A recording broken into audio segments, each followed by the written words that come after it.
Wuthering Heights, by Emily Brontë. Chapter 31. Yesterday was bright, calm, and frosty. I went to the Heights as I proposed. My housekeeper entreated me to bear a little note from her to her young lady, and I did not refuse, for the worthy woman was not conscious of anything odd in her request. The front door stood open, but the jealous gate was fastened, as at my last visit. I knocked and invoked Earnshaw from among the garden beds. He unchained it, and I entered. The fellow is as handsome a rustic as need be seen. I took particular notice of him this time, but then he does his best apparently to make the least of his advantages. I asked if Mr. Heathcliff were at home. He answered, no, but he would be in at dinner time. It was 11 o'clock, and I announced my intention of going in and waiting for him, at which he immediately flung down his tools and accompanied me, in the office of watchdog, not as a substitute for the host. We entered together. Catherine was there, making herself useful in preparing some vegetables for the approaching meal. She looked more sulky and less spirited than when I had seen her first. She hardly raised her eyes to notice me, and continued her employment with the same disregard to common forms of politeness as before, never returning my bow and good morning by the slightest acknowledgement. She does not seem so amiable, I thought, as Mrs. Dean would persuade me to believe. She's a beauty, it is true, but not an angel. Earnshaw surlily bid her remove her things to the kitchen. Remove them yourself, she said, pushing them from her as soon as she had done, and retiring to a stool by the window, where she began to carve figures of birds and beasts out of the turnip parings in her lap. I approached her, pretending to desire a view of the garden, and, as I fancied, adroitly dropped Mrs. Dean's note onto her knee, unnoticed by Hareton, but she asked aloud, "What is that?" and chucked it off. "A letter from your old acquaintance, the housekeeper at the Grange," I answered, annoyed at her exposing my kind deed, and fearful lest it should be imagined a missive of my own. She would gladly have gathered it up at this information, but Hareton beat her. He seized and put it in his waistcoat, saying Mr.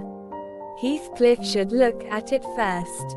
Thereat, Catherine silently turned her face from us, and, very stealthily, drew out her pocket handkerchief and applied it to her eyes, and her cousin, after struggling a while to keep down his softer feelings, pulled out the letter and flung it on the floor beside her, as ungraciously as he could. Catherine caught and perused it eagerly. Then she put a few questions to me concerning the inmates, rational and irrational, of her former home, and gazing towards the hills, murmured in soliloquy, "I should like to be riding Minnie down there. I should like to be climbing up there. Oh, I'm tired, I'm stalled, Hareton." And she leant her pretty head back against the sill, with half a yawn and half a sigh, and lapsed into an aspect of abstracted sadness, neither caring nor knowing whether we remarked her. "Mrs. Heathcliff," I said, after sitting some time mute, "you are not aware that I am an acquaintance of yours. So intimate that I think it strange you won't come and speak to me. My housekeeper never wearies of talking about and praising you, and she'll be greatly disappointed if I return with no news of or from you, except that you received her letter and said nothing." She appeared to wonder at this speech, and asked, "Does Ellen like you?" "Yes." "Very well," I replied, hesitatingly. "You must tell her," she continued, "that I would answer her letter, but I have no materials for writing, not even a book from which I might tear a leaf." "No books!" I exclaimed. "How do you contrive to live here without them? If I may take the liberty to inquire." "Though provided with a large library, I'm frequently very dull at the Grange. Take my books away, and I should be desperate." "I was always reading, when I had them," said Catherine, "and Mr. Heathcliff never reads." so he took it into his head to destroy my books. I have not had a glimpse of one for weeks. Only once, I searched through Joseph's store of theology, to his great irritation, and once, Hareton, I came upon a secret stock in your room, some Latin and Greek, and some tales and poetry, all old friends. I brought the last here, and you gathered them, as a magpie gathers silver spoons, for the mere love of stealing. They are of no use to you, or else you concealed them in the bad spirit that, as you cannot enjoy them, nobody else shall. Perhaps your envy counseled Mr. Heathcliff to rob me of my treasures. But I've most of them written on my brain and printed in my heart, and you cannot deprive me of those. Earnshaw blushed crimson when his cousin made this revelation of his private literary accumulations, and stammered an indignant denial of her accusations. Mr. Hareton is desirous of increasing his amount of knowledge, I said, coming to his rescue. He is not envious, but emulous of your attainments. He'll be a clever scholar in a few years. And he wants me to sink into a dunce, meantime, answered Catherine. Yes. I hear him trying to spell and read to himself, and pretty blunders he makes. I wish you would repeat Chevy Chase as you did yesterday, it was extremely funny. I heard you, and I heard you turning over the dictionary to seek out the hard words, and then cursing because you couldn't read their explanations. The young man evidently thought it too bad that he should be laughed at for his ignorance, and then laughed at for trying to remove it. I had a similar notion, and, remembering Mrs. Dean's anecdote of his first attempt at enlightening the darkness in which he had been reared, I observed, but, Mrs. Heathcliff, we have each had a commencement, and each stumbled and tottered on the threshold. Had our teachers scorned instead of aiding us, we should stumble and totter yet. Oh, she replied, I don't wish to limit his acquirements, still, he has no right to appropriate what is mine, and make it ridiculous to me with his vile mistakes and mispronunciations. Those books, both prose and verse, are consecrated to me by other associations, and I hate to have them debased and profaned in his mouth.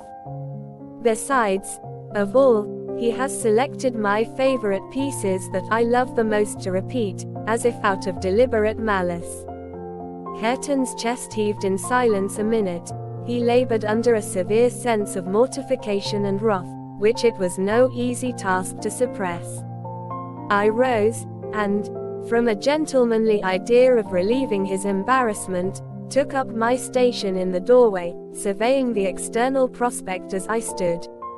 He followed my example, and left the room, but presently reappeared, bearing half a dozen volumes in his hands, which he threw into Catherine's lap, exclaiming, "Take them. I never want to hear, or read, or think of them again." "I won't have them now," she answered. "I shall connect them with you, and hate them." She opened one that had obviously been often turned over, and read a portion in the drawling tone of a beginner, then laughed, and threw it from her.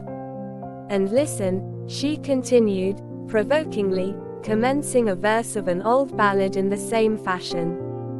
But his self-love would endure no further torment. I heard, and not altogether disapprovingly, a manual cheek given to her saucy tongue.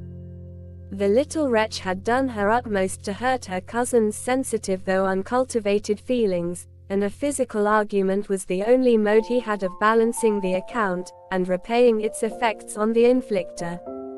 He afterwards gathered the books and hurled them on the fire. I read in his countenance what anguish it was to offer that sacrifice to spleen. I fancied that as they consumed, he recalled the pleasure they had already imparted, and the triumph and ever-increasing pleasure he had anticipated from them, and I fancied I guessed the incitement to his secret studies also. He had been content with daily labor and rough animal enjoyments, till Catherine crossed his path.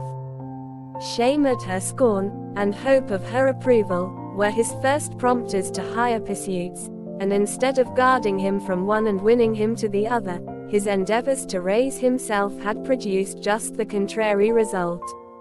Yes, that's all the good that such a brute as you can get from them," cried Catherine, sucking her damaged lip, and watching the conflagration with indignant eyes. "You'd better hold your tongue, now," he answered fiercely. And his agitation precluded further speech. He advanced hastily to the entrance, where I made way for him to pass. But ere he had crossed the door-stones, Mr. Heathcliff, coming up the causeway, encountered him, and laying hold of his shoulder asked, "What's to do now, my lad?" "Naught, naught," he said, and broke away to enjoy his grief and anger in solitude. Heathcliff gazed after him, and sighed. "It will be odd if I thwart myself," he muttered, unconscious that I was behind him. "But when I look for his father in his face, I find her every day more. How the devil is he so like? I can hardly bear to see him." He bent his eyes to the ground, and walked moodily in. There was a restless, anxious expression in his countenance I had never remarked there before, and he looked sparer in person. His daughter-in-law, on perceiving him through the window, immediately escaped to the kitchen, so that I remained alone. "I'm glad to see you out of doors again, Mr. Lockwood," he said, in reply to my greeting. "From selfish motives partly, I don't think I could readily supply your loss in this desolation. I've wondered more than once what brought you here."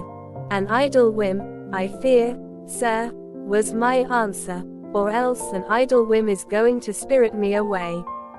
I shall set out for London next week, and I must give you warning that I feel no disposition to retain Thrushcross Grange beyond the 12 months I agreed to rent it.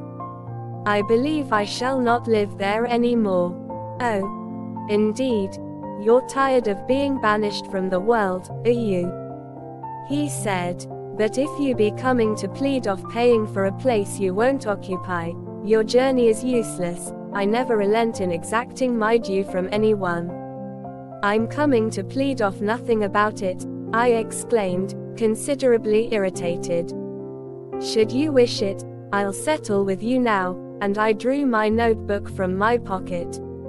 "No, no," he replied, coolly. "You'll leave sufficient behind to cover your debts. If you fail to return, I'm not in such a hurry. Sit down and take your dinner with us. A guest that is safe from repeating his visit can generally be made welcome. Catherine, bring the things in. Where are you?" Catherine reappeared, bearing a tray of knives and forks. "You may get your dinner with Joseph," muttered Heathcliff, aside, "and remain in the kitchen till he is gone." She obeyed his directions very punctually.